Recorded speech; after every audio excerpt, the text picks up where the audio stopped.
All right, get ready to dive deep today because we're tackling social skills.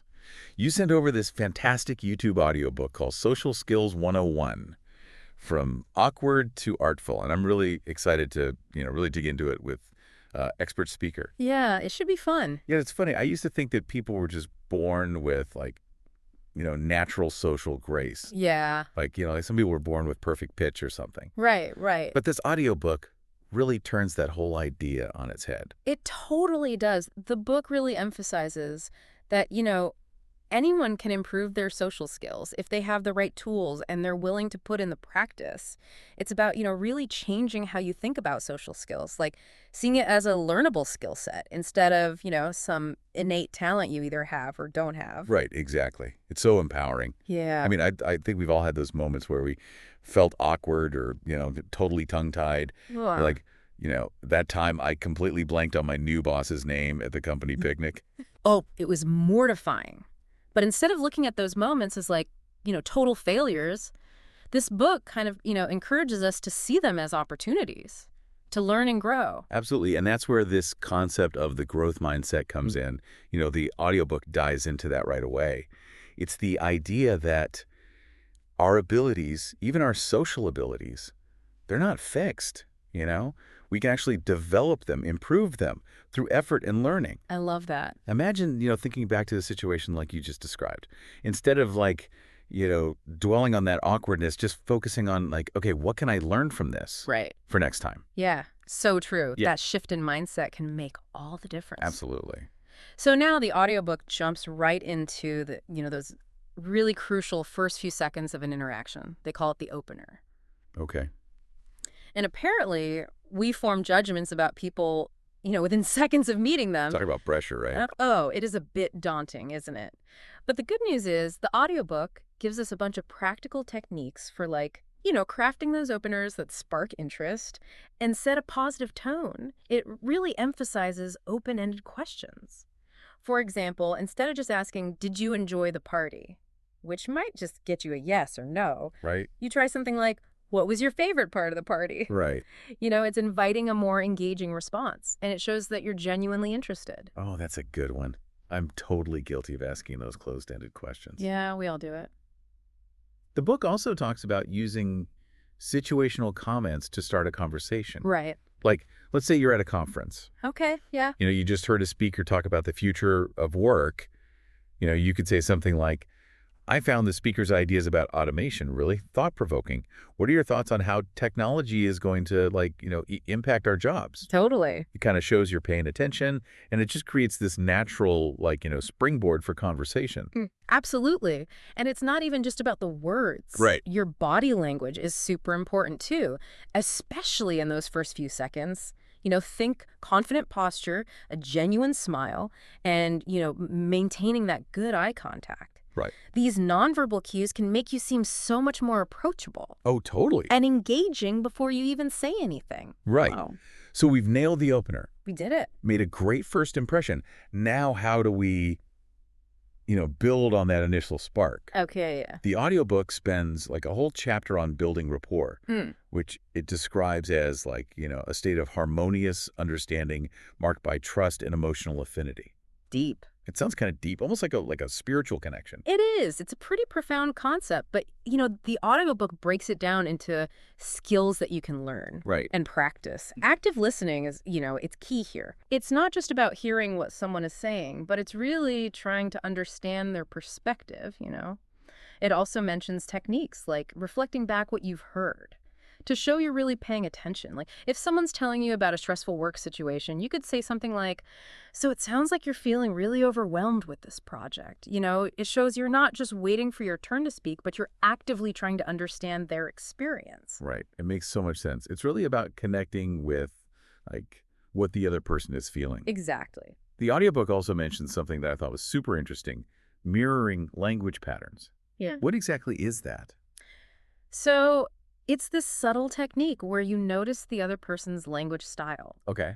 and you kind of subtly incorporate similar phrases or patterns into your own speech. Right. For example, if somebody uses a lot of visual metaphors like "I see what you mean" or "that's a clear picture," you might try using similar language when you respond. Right. It creates that sense of being on the same wavelength. Ooh, I see how that could help build rapport. Yeah.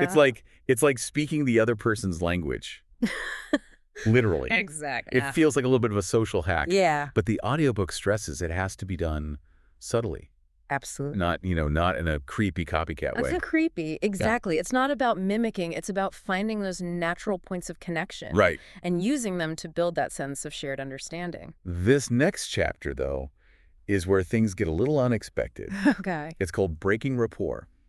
Interesting. And I have to admit, when I first saw that title, I was like, wait, what? Why would we want to break rapport after working so hard to build it? I had the exact same thought, It seems counterintuitive. Totally. But the audiobook makes this fascinating argument that, breaking rapport strategically can actually strengthen the connection. Really? Yeah, think of it like adding a little spice to a dish. It can make things more interesting. Right. And it can prevent, the interaction from getting too predictable. Okay, I like that. That's an interesting way to think about it. But how do you break rapport in a way that's constructive and doesn't just offend the other person? Yeah, that's a good question.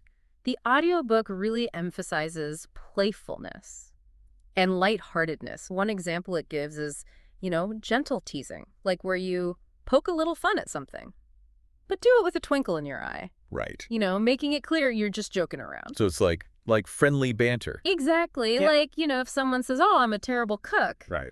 you might jokingly say, "Well, I guess I'll bring the takeout then." Exactly. It just injects a little humor, keeps things light. The audiobook also mentions disagreeing with the other person, Okay. but in a thoughtful and respectful way. Right. It's not about arguing. It's just about introducing a different perspective, Yeah. to stimulate conversation and keep things engaging. That reminds me of this concept I've heard of called optimal distinctiveness. Oh, I've heard of that. It's this idea that, we all kind of crave a balance Yeah. between belonging and feeling unique. Right. And, constantly agreeing with someone might make them feel like they belong, but a little bit of healthy debate or playful teasing can make them feel seen, appreciated as an individual. That's a great point. And, the audiobook mentions that, optimal distinctiveness. Does it really? It's all about finding that sweet spot where you're building rapport, but you're also allowing for, individual expression and a little bit of playful friction. So breaking rapport isn't about creating conflict. It's just about adding depth and dimension. Exactly. Yep. Yeah, it's fascinating. It's just fascinating. It really highlights how nuanced, social interactions can be. Definitely. Speaking of nuance, the audiobook then goes into this often overlooked world of nonverbal communication in a chapter called The Unspoken Language. Oh, interesting. Did you know that some experts estimate that up to 93% of communication might be nonverbal? Wow. That's mind-blowing. It's a lot. Yeah. Yeah. I've always been fascinated by body language, Yeah. and how much we can say without even saying a word. So much. It's like a secret language that we all speak, but we rarely pay attention to. It is. It's powerful, too. And the audiobook does a great job of, breaking it all down. How to read those subtle signals from, understanding the defensiveness of crossed arms to the engagement of, leaning in, mirroring body language. I remember reading somewhere that mirroring someone's body language can actually make them feel more connected to you. Is that true? Yeah, it can. When you do it subtly, mirroring can create this sense of rapport and shared understanding. Right. But you got to do it naturally and avoid mimicking every single gesture, because that can come across as kind of creepy or insincere. Right. It's about being aware of those nonverbal cues. Yeah. And using them to enhance connection, not to manipulate the other person. Totally. So we've covered a lot of ground already. We have. We've learned how to make a good first impression, build rapport, even break rapport strategically. Yeah, we're doing great. What's next? What's next on this journey to, social mastery? Well, up next, the audiobook challenges some, conventional wisdom with this chapter called Vulnerability as a Strength. We're often taught to project this image of strength and perfection. Oh, yeah. Especially in social situations. Yeah. But the audiobook actually argues that this can prevent us from forming genuine connections. Oh, that's interesting. So is it saying that being vulnerable, letting people see our imperfections can actually make us more likable and relatable? Yes. It's about being authentic, letting others see the real you, flaws and all. Right. Of course, it's not about oversharing or, dumping all your problems on somebody. It's Right. just about selectively revealing those parts of yourself that make you human, relatable. I can see how that could build trust and connection.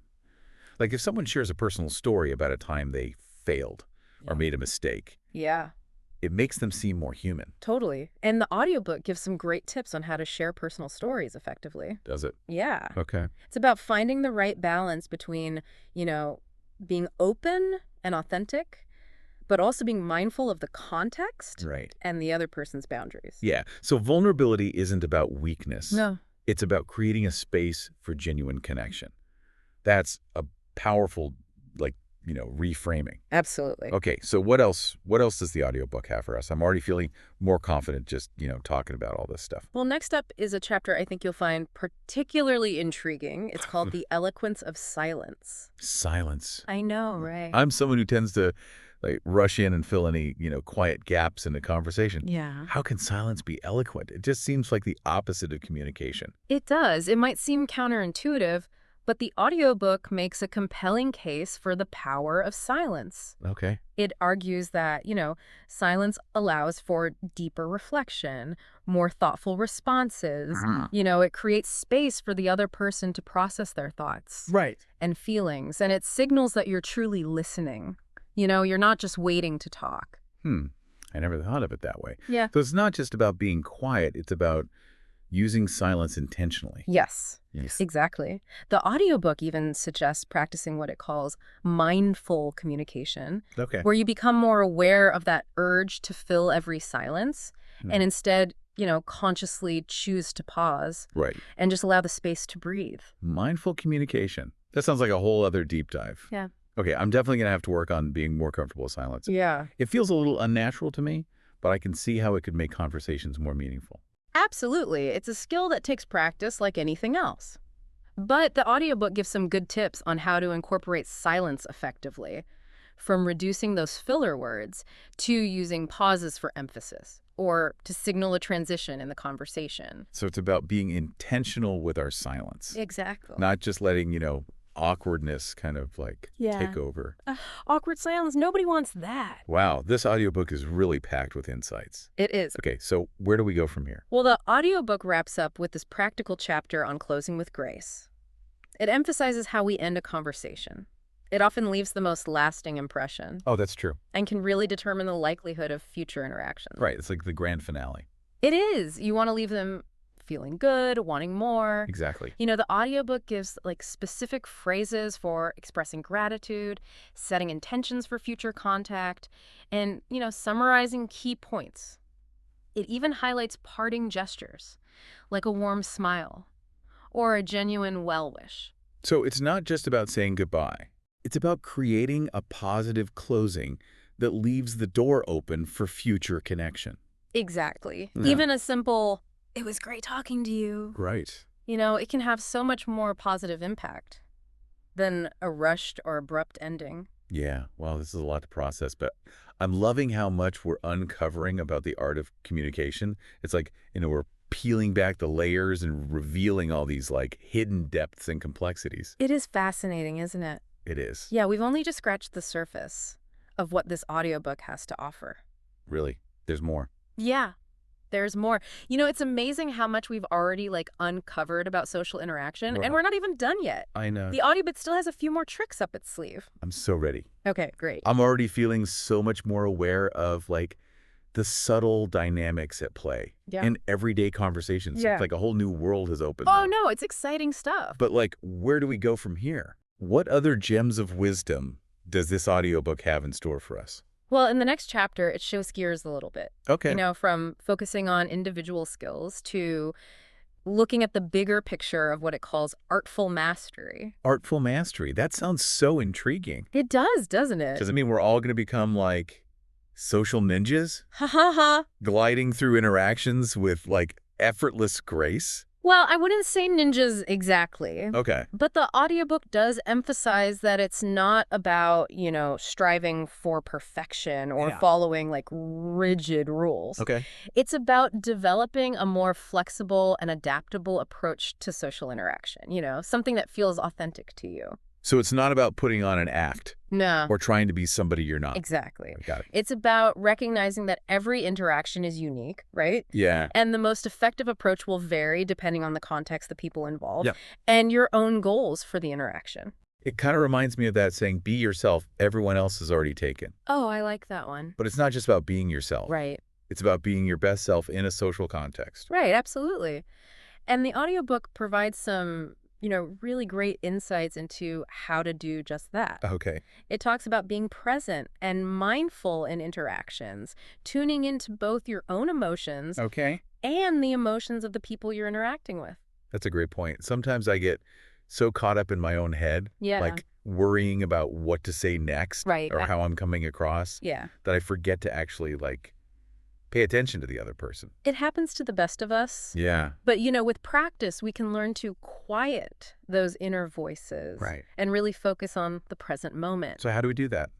Well, the audiobook even suggests practicing mindfulness meditation Oh, wow. as a way to cultivate this present moment awareness. Mindfulness meditation. That's Yeah. something I've been meaning to try. I've heard it can be really good for reducing stress and anxiety, That absolutely. but I never thought about applying it to social interactions. It can be incredibly helpful. Okay. Imagine being able to walk into a social situation Right. feeling calm, centered, and fully present. Right. You'd be able to pick up on those subtle cues, respond authentically, Right. and really create a more genuine connection. That sounds amazing. Yeah. I'm definitely adding mindfulness meditation for social mastery to my to-do list. It's a good one. Okay, so artful mastery is about being present, adaptable, and authentic. Right. Is there anything else we can do to, cultivate this social superpower? Well, the audiobook really emphasizes the importance of continuous learning Okay. and refinement. It's not like you reach a certain level of social skill and then you're done, Okay. It's an ongoing process of experimentation, So feedback, and growth.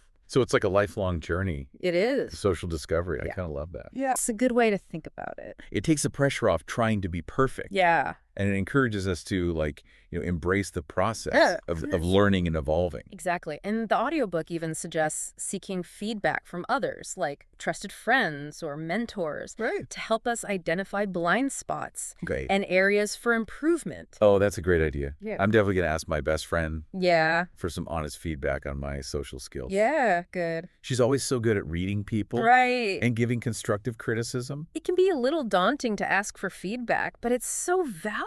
I know, but I think she'll be honest with me. Good. It's like having a social coach in your corner, It is, yeah. helping you level up your game. And remember, even the most socially adept people, they have moments of awkwardness or miscommunication. Right. Of course. It's all about how we respond. Yeah. That's reassuring. Yeah.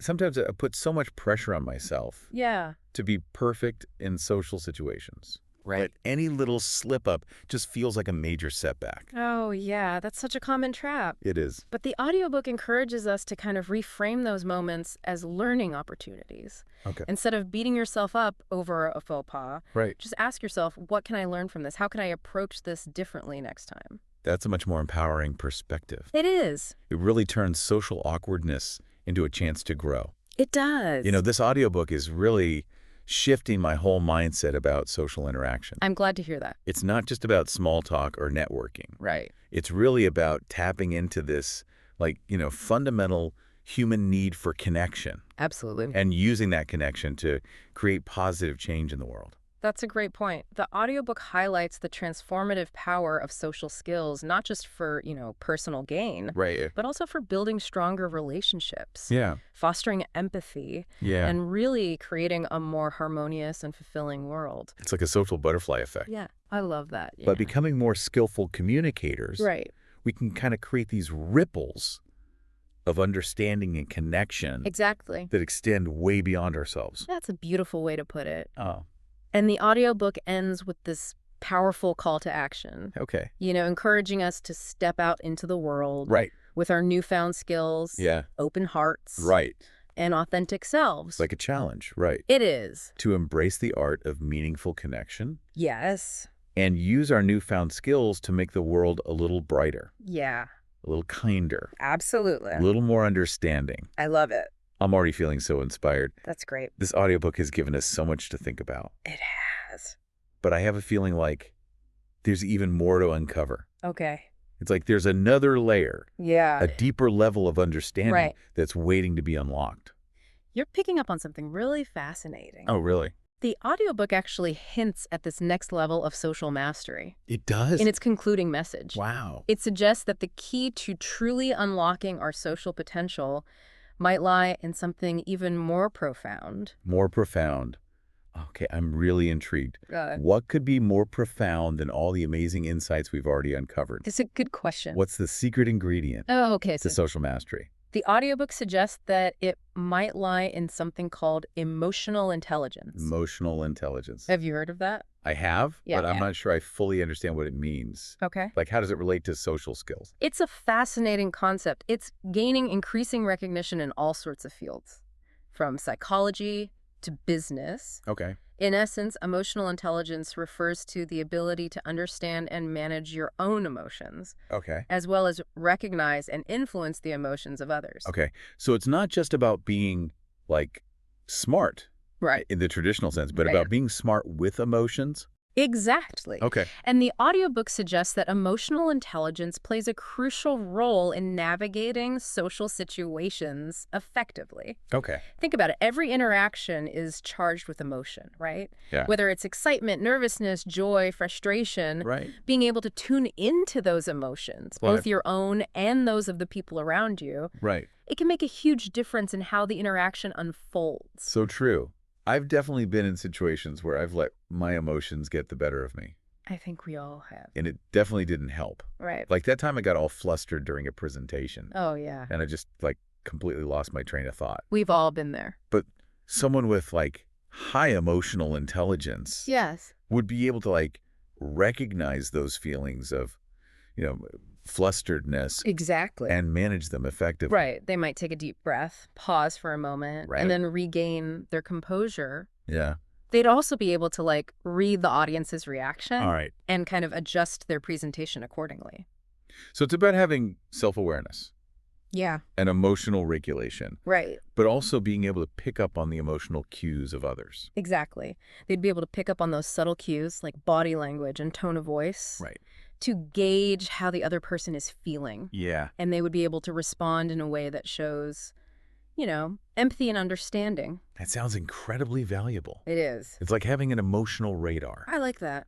allowing you to just, like, navigate those social situations with more sensitivity and awareness. Right. I can see how that would be essential for building strong relationships Yes. and avoiding unnecessary conflict. Absolutely. So how do we develop that? Well, the good news is emotional intelligence is a skill that can be developed, Okay. just like any other social skill. Okay. It suggests that by becoming more aware of our own emotions, practicing empathy, Right. learning techniques for managing our emotional responses, we can significantly enhance our social interaction. This is blowing my mind wide open. I know, it's pretty fascinating stuff. It's like the audiobook is suggesting that the key to social mastery isn't just about, learning techniques. Right.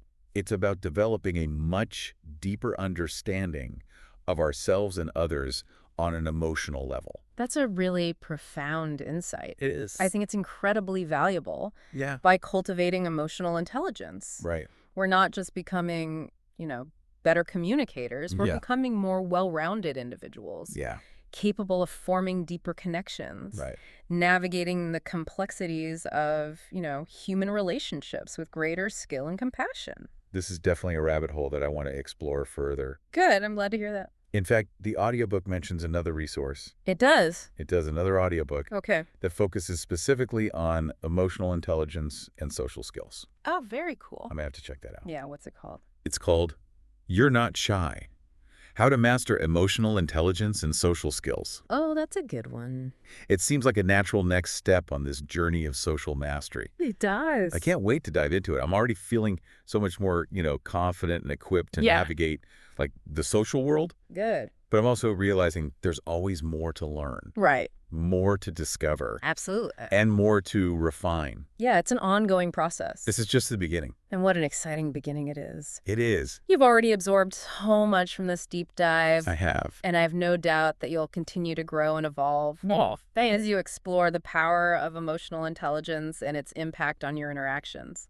This has been such an insightful journey. It's been fun. Thank you so much for guiding me through this audiobook, Expert Speaker. It's been my pleasure. I'm feeling so inspired and ready to put all this newfound knowledge into practice. That's great. Well, listeners, that's all the time we have for part 2 of this deep dive. But don't worry, we'll be back in part 3 to, wrap things up and leave you with some final thoughts and inspiration for your own journey towards social mastery. Sounds good. Stay tuned. Okay, so we're back for the final part of our deep dive into, social skills mastery. I'm still kind of buzzing from all the insights we've uncovered. It has been a good one. From the power of open-ended questions to the eloquence of silence. But before we wrap up, I really want to explore this concept of emotional intelligence a little bit more that we kind of touched on at the end of part 2. Yeah, absolutely. It feels like the key to unlocking this whole new level of social awareness and connection. You're right. It is. Emotional intelligence, or EQ, as it's often called, is like it's like the secret sauce that takes your social skills from good to extraordinary. Yeah. It's about understanding and managing not just our own emotions, but also the emotions of everyone around us. Yeah, yeah. I'm starting to see how that would be incredibly valuable in navigating the complexities of, human interaction. Yeah. I mean, emotions are really at the heart of every relationship, every conversation. Exactly. Think about it this way. Have you ever been in a situation where you could just feel the tension in the room? Oh, yeah. Even though nobody was directly saying anything? Oh, all the time. Or maybe you've had a conversation with someone where their words were saying one thing, but their body language was screaming something totally different. Oh, yeah. All the time. Yeah. That time I tried to give a friend some advice. Yeah. And even though, I was trying to be helpful, I could just tell she was getting all defensive. Yeah. Shutting down. I didn't know how to, read this situation. Right. And adjust my approach. Yeah, and that's a perfect example of where emotional intelligence comes in. Someone with high EQ would be able to pick up on those subtle cues, like your friend's defensiveness, and adjust their communication accordingly. They might, pause, acknowledge her feelings, maybe ask some open-ended questions to really understand her perspective better before offering any advice. So it's not just about being aware of the emotions. Right. It's about knowing how to respond to them in a way that's... Exactly. It's about being emotionally intelligent, Okay. in both, the way you're communicating and receiving communication. Okay. I'm starting to get the picture. Yeah. But how do we actually develop this emotional intelligence superpower? Right. Is it something we're born with, or can we learn and improve it over time? That's the good news. Emotional intelligence is a skill that can be cultivated and strengthened Okay. through practice and self-awareness. And it starts with understanding our own emotions, recognizing what triggers us, Right. and developing healthy ways to deal with, challenging emotions like stress, anger, sadness. So it's like having a toolkit of emotional regulation strategies Totally. that we can just draw on in different situations. Exactly. And just like any skill, the more we practice, the better we get at managing those emotions. Right. And there are a ton of resources out there, from books to, articles, workshops, even apps that can help us develop these skills. That's encouraging. It makes it seem less like this mysterious, a talent and more like a practical set of skills that anyone can learn. It is. But what about the other side? Understanding the emotions of others. How do we get better at reading those subtle cues and responding with empathy? Yeah, that's a good one. That's where active listening and empathy really come in. Okay. It's about paying attention to the other person. Right. Not just their words, but, their tone of voice, their facial expressions and body language. And it's about trying to see the world from their perspective, even if you don't agree with their point of view. I think that's where I struggle a lot. It's so easy to get caught up in my own head, in my own opinions, especially when I feel really strongly about something. Totally. But I know that's not always helpful, when you're trying to build connection and understanding. Yeah. It's a common challenge. But with practice, we can train our brains to become more attuned to other people's emotions. It might involve, asking clarifying questions like, it seems like you're feeling frustrated, is that right? Right. Or just reflecting back what you're seeing and hearing. Like, I hear that you're feeling hurt and betrayed by what happened. Those are great examples. Yeah. I can see how simply acknowledging someone's feelings Yeah, can really go a long way in building that rapport absolutely. and showing empathy. It's like you're saying, I see you, Yeah. I hear you, and I care about what you're going through. Exactly. And the more we practice that kind of empathy, the better we become at recognizing and Yeah. responding to other people's needs. It creates a deeper sense of connection and understanding, Yeah. which is the foundation of, any strong relationship. This is all making so much sense. It's like we've gone from, just learning the basic mechanics of like social interaction Hmm. to understanding the deeper emotional currents that really drive human connection. Right. It's almost like emotional intelligence is like the bridge between social skills It is. and like genuine human connection. You've got it. Emotional intelligence allows us to move beyond those superficial interactions and into, meaningful relationships Right. where we can really understand and support each other on a deeper level. I'm so grateful for this deep dive. Oh, I'm glad you enjoyed it. I feel like I've just gained this whole new perspective on social skills and the power of like human connection. And it's funny, now that I'm thinking about it, all the most socially adept people that I know, they all seem to have this like natural warmth and empathy that just draws people to them. They're not necessarily like the most outgoing Right. or the life of the party, Yeah, but they have this way of making you feel seen, heard, and understood. that's a great observation. And it really speaks to the heart of emotional intelligence. It's not about being, the most charismatic person in the room or the most talkative. Right. It's about being genuinely interested in others, Yeah. listening with empathy and responding in a way that shows that you care. This has been such an eye-opening conversation. Thank you so much for sharing your, expertise with me, Yeah. expert speaker. Yeah. I feel like I've been given a roadmap, Ah, you're welcome. not just for improving my social skills, but also for, becoming a more emotionally intelligent and compassionate person. That's wonderful. I'm so glad to hear that. And remember, this is just the beginning of your journey. The more you practice these skills, the more natural they'll become. Just keep exploring, keep learning, and keep connecting. So listeners, I hope you've enjoyed this deep dive into the world of social skills mastery. If you're feeling inspired to, learn more about emotional intelligence, I highly recommend checking out that audiobook we mentioned earlier, You're Not Shy, How to Master Emotional Intelligence and Social Skills. It's a great resource. And remember, the journey to, social mastery is ongoing, so keep practicing, keep experimenting, and keep embracing the power of human connection. Until next time, fellow knowledge seekers, keep diving deep.